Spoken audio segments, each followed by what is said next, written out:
RKC with 3D Muscle Journey, and today I'm going to do a quick review of my weekend in La Jolla, California, when I got certified as a Russian Kettlebell Challenge instructor for the third time. And talk a little bit about the importance of being an RKC, or at least the importance to me of being an RKC. To me, being an RKC is a lot more than just the knowledge in teaching people the use of this. This is a tool. This is no different in my mind than a dumbbell, a machine, a barbell. This is a tool.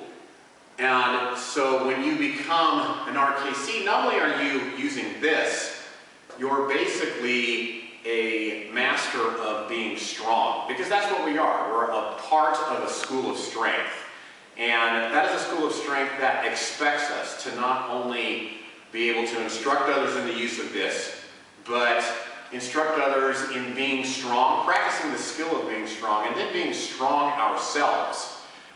So you'll see during the certification, it's not something that we take lightly, because they expect a lot when we take our certification. To pass, you have to perform not only the exercises themselves using this, but you have to be able to demonstrate your strength, not only through the use of this, but in other exercises. And then on top of that performance, you must be able to instruct anybody. They will grab folks basically walking around on the street, have them come in and sign a waiver, and then you as the instructor have to basically design a quick workout for them that you're going to get done in roughly an hour, hour and a half. So to me, that is a much higher level of instructor than your typical take an online test, here's your certificate. You have to perform, and it's not an easy thing to pass, and like I said, we don't take it lightly. So that's what being an RKC is to me. It's much more than just initials after your name.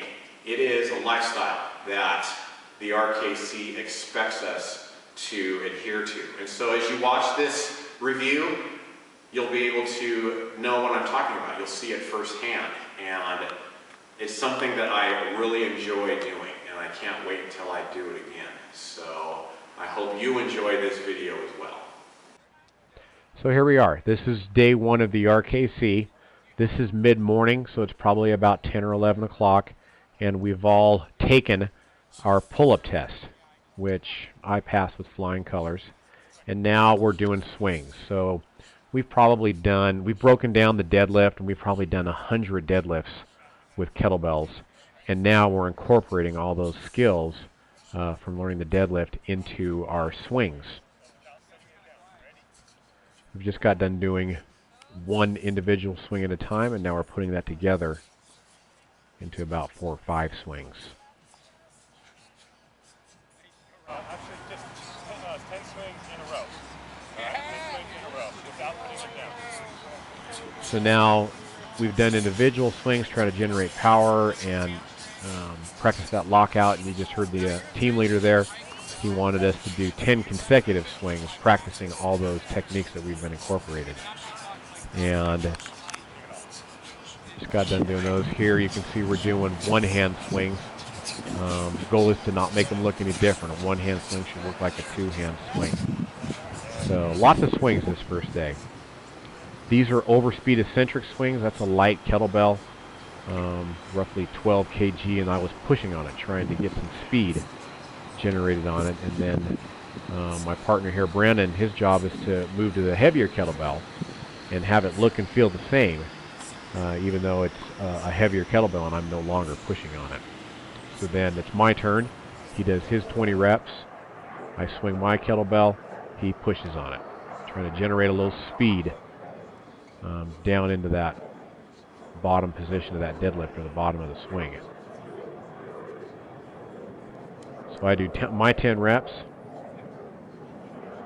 Here you can see the instructor's showing me that I'm chicken necking. He wants me to fix that. And then I do my 10 swings with a heavier kettlebell, trying to make them look and feel just like those other swings that we were doing, the overspeed eccentric swings. A lot of swings on this first day. Their goal is to give us about 100 swings, trying to get them all looking good. This is day 2, and this is Brett Jones, and he's breaking down and teaching us how to break down the squat and teach it to others. Here he's doing the goblet squat, demonstrating how to pry the hips open in order to get down into the hole and keep good posture and a straight back. And this is one of the reasons why I really enjoy these RKC weekends, because you get to work with some of the best in the world when it comes to strength and movement and performance. Brett Jones, you know, probably the king of functional movement, and probably one of the all-time smart guys when it comes to strength and functional movement. So he's showed us the goblet squat. Our job now is to grab a kettlebell, squat down into the hole, and just sit there, and then just pry those hips open. Stick those elbows inside of your knees and just pry those hips open, and then just hold it. Set the kettlebell down, stand up, and then here you can see me talking about the effects of the goblet squat on my hips. This is day 3 of the RKC. This is one of my teammates that was in my team. She's taken her Snatch Test. Snatch Test, probably the most grueling and the most feared test of the entire RKC weekend. You have to complete 100 kettlebell snatches in 5 minutes. So that breaks down to roughly 20 snatches in a minute. So you can hear the rest of the group is cheering her on, trying to keep her pumped up. She was really nervous. She wasn't sure she was going to be able to pass this test. Like I said, it's one of the most feared tests.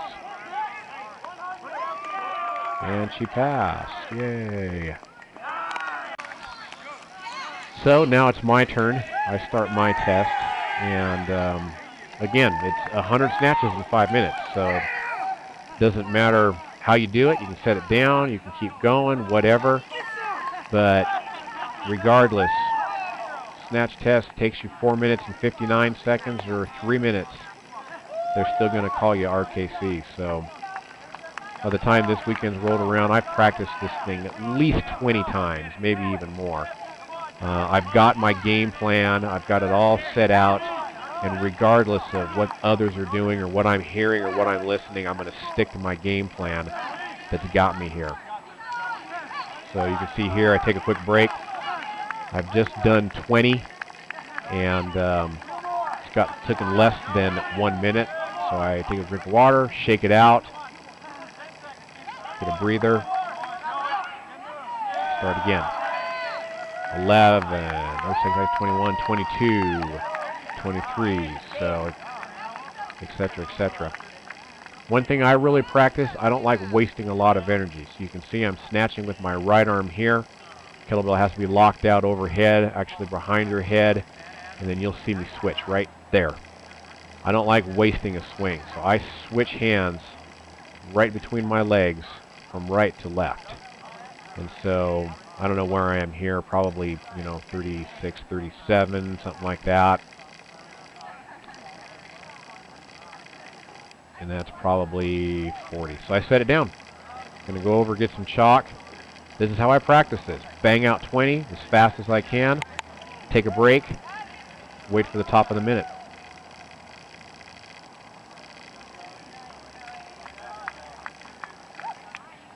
Here I go again. So this is 41, 42, 43, etc. And like I said, this is my game plan. I bang out 20 as fast as I can, take a break, wait for the top of the minute, go again. So here again, I'm snatching with my right arm. Right arm, get ready. Bam, I switch to my left right there. Most of the other folks, they switch out in front, but that's just wasting time and energy. And this is a grueling test. I mean, right now I'm probably just over halfway, and my hamstrings are really starting to burn. There we go. There's 60. So shake it out. Get another drink of water. Then I just wait for the call for the top of the minute.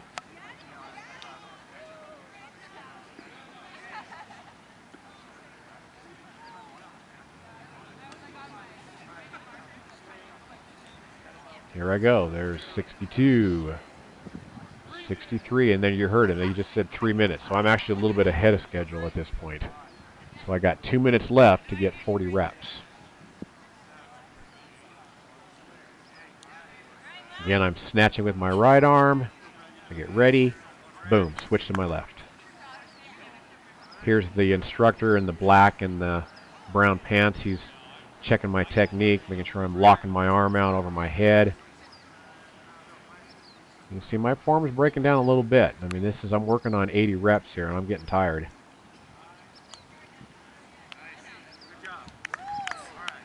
So there's 80. Get some more chalk. And again, I've practiced this, 20 or 30 times, so I'm not changing from my game plan.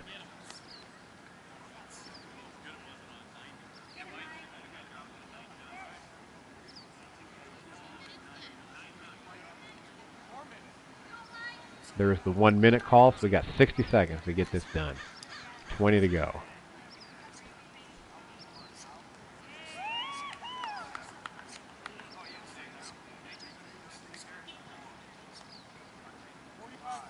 "45 seconds.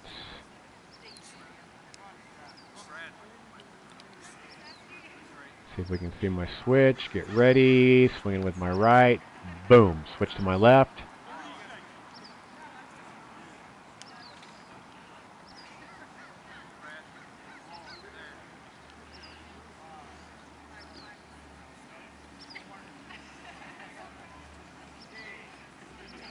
"10 seconds.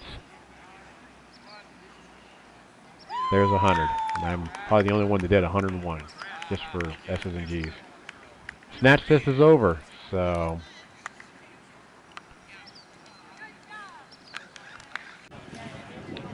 okay. So this is what we call our victim training. They really sneak a lot of stuff into this third day of the RKC course. It used to be our snatch test would be on the first day, get that done, and then now they've replaced the snatch test on the first day with the pull-up test. So there's one more physical test that you have to pass on that first day, and then they've moved the snatch test to the third day. We've got that done now, and now we're doing our victim training. So these are basically just people that have volunteered. They've signed up to be what we call victims. They've signed up to be, trained by us. So this is one of my fellow instructors here on the ground, and basically we've just talked him through the Turkish get-up. So here I'm instructing him that I don't want him to lay with the sun in his eyes, so I'm going to face him the other way. Then we've talked him through it. We're going to have him demonstrate. So for those of you that are familiar with the Turkish get-up, we can see how we learned. So we've talked him through it one time. He's going to do it on his own here. So up on the elbow, up on the hand. Now he does the bridge. He brings the leg through. We're just kind of talking him here. Is he strong? Is he able to hold up weight there? So you can see here, he doesn't have a kettlebell on this first rep. This is what we call a naked Turkish get-up. Not that he's naked physically, but he doesn't have a kettlebell in his hand. And we're pretty conservative. This is pretty typical. Start out light, start out easy, get the fundamentals down, get the basics down, and then add weight. So here he's coming on his way down. He puts his butt down, comes out of the bridge, makes sure his shoulder's packed, down on the elbow, and then back down on the ground. Pretend like he's got the kettlebell in both hands, bring it down, and then turn it to the side. So you can see he did pretty good. All right, so instructor training's done. We've done our testing. We've demonstrated all the exercises. This is the grad workout. And so one of the team leaders has designed a workout. We've gotten in lines there, and this is the workout that we have to do to graduate. So you You can hear the team leader in the background kind of instructing us what to do, and then everybody's in lines doing the workout together. So there I am. Get a little more chalk on the hands. Hands really take a beating. This was the first RKC that I actually walked away without very many blisters. So here's the workout. 10 swings.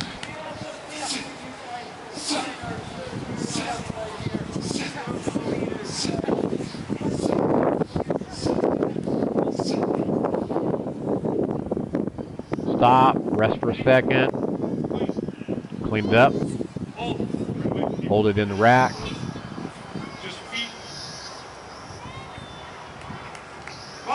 Squat down, hold it in the squat. Up to the top, press it overhead, hold it. Set the kettlebell down, and rinse and repeat. There's the grad workout. So we just do that a bunch. Again, this was not a very grueling grad workout. I had gone through a lot more grueling workouts. This one was actually pretty mild and easy in comparison to the other grad workouts that I've done. Hold it, squat down, press it overhead. Here's the end of the workout, and that's it. And that concludes RKC weekend. So that's a quick review. RKC weekend in a nutshell. Third time doing that, and like I said, can't wait to do it again. That was a lot of fun, and I really enjoyed those. So hope you enjoyed it too. Till next time, Brad Loomis, RKC, loud and proud with 3D Muscle Journey.